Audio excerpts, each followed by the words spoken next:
और ज्ञानदीप की one shot video series में। जैसा कि आप जानते हैं हम लोग जो डिस्कस कर रहे हैं वो इश्यू ऑफ डिबेंचर चैप्टर के बारे में। क्लास 12 का बहुत ही इंपॉर्टेंट चैप्टर है और ऑलरेडी हम लोग एक टॉपिक डिस्कस कर चुके हैं जिसका नाम है issue of debenture consideration other than cash. ध्यान रखिएगा, इस टॉपिक की वीडियो आपको प्लेलिस्ट में मिल जाएगी, आप वहाँ पे जाके देख सकते हैं। और आज जिस टॉपिक के बारे में हम लोग डिस्कस करने वाले हैं उसका नाम है issue of debenture as collateral security. ध्यान रखिएगा, काफी इंपॉर्टेंट टॉपिक है, थ्योरेटिकली भी और प्रैक्टिकली भी। आपको दोनों तरह से हम समझाएंगे, आप इस कंसेप्ट को समझिए, ठीक है।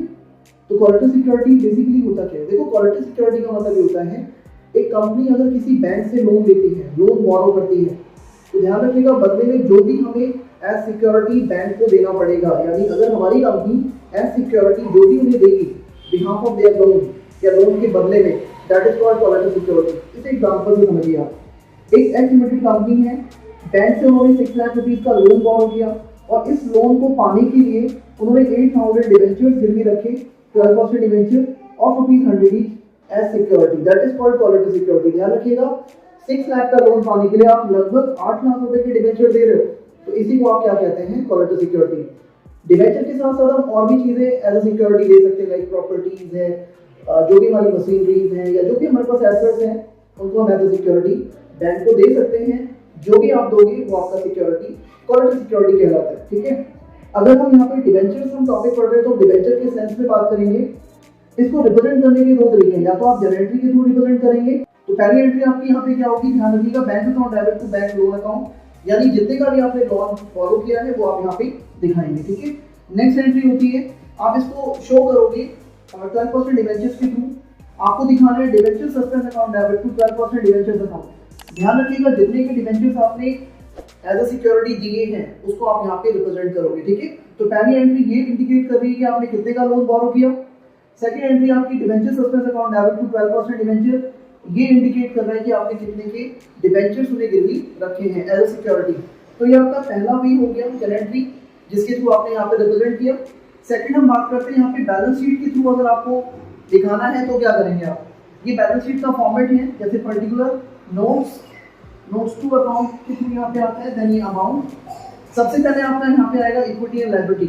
ध्यान रखिएगा, इक्विटी एंड लायबिलिटी में आप यहाँ पे नॉन करंट लायबिलिटी दिखाओगे और नॉन करंट लायबिलिटी में लॉन्ग टर्म बोरोइंग, यहाँ पे नंबर 1 यानी नोट्स टू अकाउंट में आपको 1 से शो करना है। दैट मीन्स आप इसका डिस्क्रिप्शन आगे नीचे एक्सप्लेन करोगे। तो लॉन्ग टर्म बोरोइंग 1, कितने का हमने लोन बोरो किया? 6 लाख रुपीस का लोन बोरो किया है, ठीक है। तो ध्यान रखिएगा, अभी स्टॉप कर दो यार, देखिए आवाज आ रही है। तो यहाँ पे आपने ध्यान रखना है कि आपने यहाँ पे long term borrowing 6 lakh rupees का जो लोन बोरो किया है उसे आप लॉन्ग टर्म बोरोइंग के थ्रू दिखाएंगे।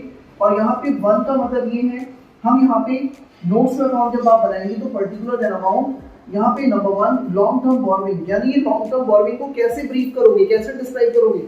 जरा देखो, आप यहाँ पे दिखाओगे सिक्योर्ड लोन या फिर बैंक लोन। इसमें आपको जितने का लोन आपने लिया है वो दिखाएंगे। देन आप यहाँ पे 12% डिबेंचर अकाउंट लिख करके जितने की भी आपने डिबेंचर दिए हैं, आपको पता है 8,000 डिबेंचर इंटू 100 यानी 8 लाख रुपीज, और देन फिर से less debenture suspense account, same 8 lakh rupees आप यहाँ पे माइनस कर दोगे, देन यहाँ पे ये निल हो जाएगा और ये 6 लाख रुपीज जो है आपका यहाँ पे ट्रांसफर हो जाएगा, ठीक है। तो आप फिर से देख लीजिए, आप यहाँ पे नॉन करंट लायबिलिटी में long term borrowing 6 lakh rupees दिखाओगे। लॉन्ग टर्म बोरोइंग इसमें आप सिक्योर्ड लोन या फिर बैंक लोन के लिए से दिखा सकते हैं 6 लाख रुपीज जितने का लोन बोरो किया। आगे फिर आप इसे कैसे दिखाओगे? 12% डिबेंचर अकाउंट 8 लाख, क्योंकि 8,000 डिबेंचर दिए हैं 100 के अकॉर्डिंग तो 8 लाख बनता है। फिर less debenture suspense account same 8 lakh rupees, क्योंकि आपने 8,000 डिबेंचर दिए 100 के अकॉर्डिंग, तो 8 लाख माइनस 8 लाख यानी कि निल, और ये जो 6 लाख है ये ध्यान रखिएगा आप यहाँ पे ट्रांसफर कर देंगे, ठीक है। तो एग्जाम में अगर आपको बैलेंस शीट बनाने के लिए आए या फिर आपको जनरल एंट्री पास करने के लिए आए तो आपको दोनों ही तरीके बताए गए हैं, बहुत इजीएस्ट वे में आपको बताए गए। आई होप आपको बहुत अच्छे समझ में आया होगा। अगर आपको ये वीडियो पसंद आई है तो आप इसे लाइक करें, सब्सक्राइब करें और लोगों को रिकमेंड करें, ठीक है। Okay, thank you.